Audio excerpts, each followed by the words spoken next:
আসসালামু আলাইকুম। আমি প্রতিবাদী সাহার। জামাত ইসলামের আমির বলেছেন, ন্যায় বিচার নিশ্চিত হলে আর কোনো জালিম দেশে ফিরে আসবে না। অর্থাৎ শেখ হাসিনাকে উদ্দেশ্য করে জামাত আমির বলেছেন যে ন্যায় বিচার যদি দেশে প্রতিষ্ঠিত হয় তাহলে এই দেশে আর কখনোই কোনো দিন জালিম ফিরে আসবে না।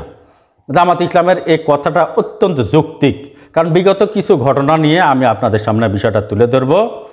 আশা করি মনোযোগ সহকারে শুনবেন। বাংলাদেশের বিচার বিভাগ ও গণতন্ত্র ধ্বংসের মূল কারিগর ছিল কিন্তু সাবেক প্রধান বিচারপতি এবিএম খায়রুল হক। অর্থাৎ গণতন্ত্র এবং বিচার বিভাগকে দুটাকেই সে ধ্বংস করে ফেলে দিয়েছিল। এখন দেশে যত গুম খুন যা কিছু হয়েছে সব কিছুর মূল হোতা কিন্তু এই খায়রুল হক। এর কারণটা কি আপনারা সবাই জানেন যে এবিএম খায়রুল হক 2011 সালের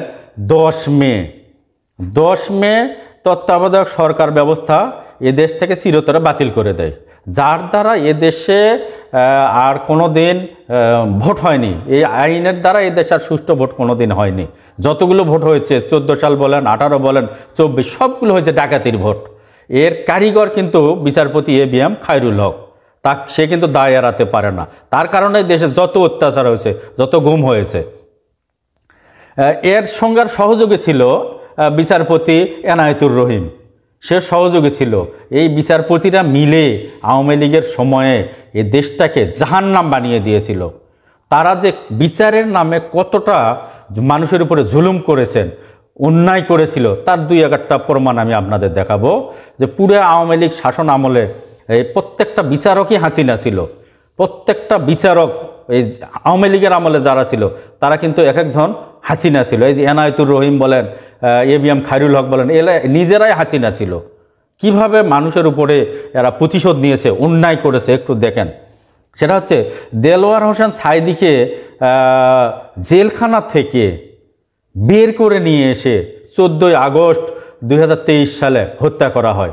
এটা কিন্তু বিচারকদের ইশারাতেই, যে দেশে হত্যা করলে আর কিছু হবে না, কোনো বিচার হবে না।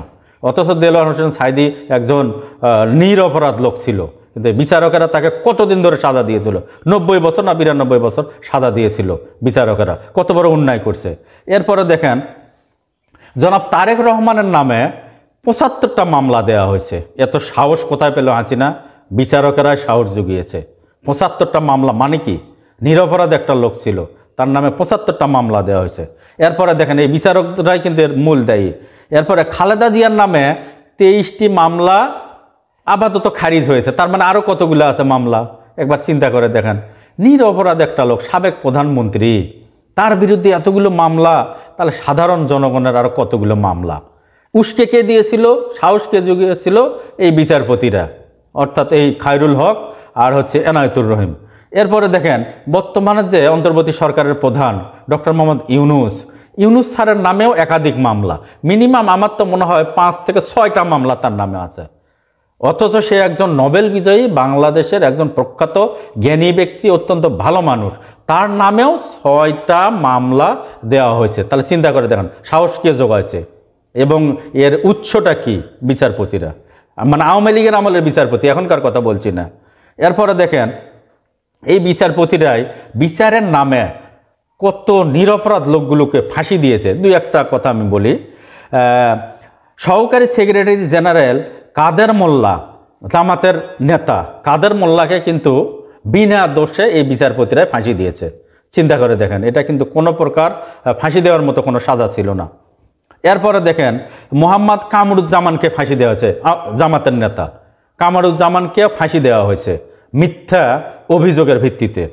এরপরে ফাঁসি দেওয়া হয়েছে সেক্রেটারি জেনারেল আলী আহসান মোহাম্মদ মুজাহিদ। এই আলী আহসান মোহাম্মদ মুজাহিদ জামাতের লিডার, তাকেও ফাঁসি দেওয়া হয়েছে এই বিচারকেরাই। অর্থাৎ এই খায়রুল হকের মতো আওয়ামীপন্থী বিচারকেরা বিচারের নামে অপকর্ম করে ফাঁসি দিয়েছে। এরপরে দেখেন দলের প্রধান ছিল, জামাতের প্রধান ছিল মতিউর রহমান নিজামীকেও ফাঁসি দিয়েছিল। চিন্তা করে দেখুন, শুধুমাত্র 41 সাল পর্যন্ত ক্ষমতায় টিকে থাকার জন্য, বিনা দোষে বিরোধী দলকে নিশ্চিহ্ন করার জন্য এগুলো ফাঁসি দেওয়া হয়েছে, অন্য কোনো কারণ নাই। শুধু ক্ষমতায় থাকা এবং বিরোধী দলকে নিশ্চিহ্ন করা, কোনো অপরাধ নাই। এরপরে গোলাম আজমকে 90 বছর জেল দেওয়া হয়েছিল। আচ্ছা, বিচারকের মাথায় যদি কিছু থাকে তাহলে তারা বৃদ্ধ লোককে 90 বছর দেওয়া যায়, 5-7 বছর দিলে তো সে মারা যাবে। 90 বছর সাজা, এটা কি ধরনের? এটা হাসিনার মদতে দিয়েছে এবং হাসিনার বিচারকেরা। এরপরে বিএনপির নেতা সালাউদ্দিন কাদের চৌধুরীকে 22শে নভেম্বর 2015 সালে ফাঁসি দেওয়া হয়। ফাঁসি দেওয়ার মতো কোনো ধরনের অপরাধ তার ছিল না, কিন্তু আওয়ামীপন্থী এই বিচারকেরা জোর করে সালাউদ্দিন কাদের চৌধুরীকে ফাঁসি দিয়েছে বিএনপিকে কোণঠাসা করার জন্য, কারণ সে বিএনপির একজন জাদরেল নেতা ছিল। চট্টগ্রাম 2 আসন থেকে সে 6 বার এমপি হয়েছিল। তাহলে কত জনপ্রিয় একজন নেতা ছিল। এই জনপ্রিয় নেতাকে বিএনপির থেকে নিশ্চিহ্ন করার জন্য এই ফাঁসি দেওয়া হয়েছে, অন্য তার কোনো অপরাধ ছিল না। এরপরে দেখেন বিএনপির নেতা নাসির উদ্দিন আহমেদ পিন্টু, অর্থাৎ সে বিএনপির ঢাকার বড় নেতা ছিল, তাকে 4 মে 2015 সালে রাজশাহীর কারাগারে পিটিয়ে হত্যা করা হয়, আর বলা হয় জেলখানায় অসুস্থ হয়ে মারা গেছে। চিন্তা করে দেখেন, কেন্দ্রীয় একজন নেতা, তাকে জেলখানায় কিভাবে অত্যাচার করে হত্যা করা হয়েছে। এর কি বিচার বাংলাদেশে হবে না? এই জন্য তো জামাত ইসলামের আমির বলছে যে ন্যায় বিচার যদি নিশ্চিত হয় তাহলে এদেশে আর জালিম ফিরে আসবে না, অর্থাৎ সর্বপ্রথম ন্যায় বিচার দরকার।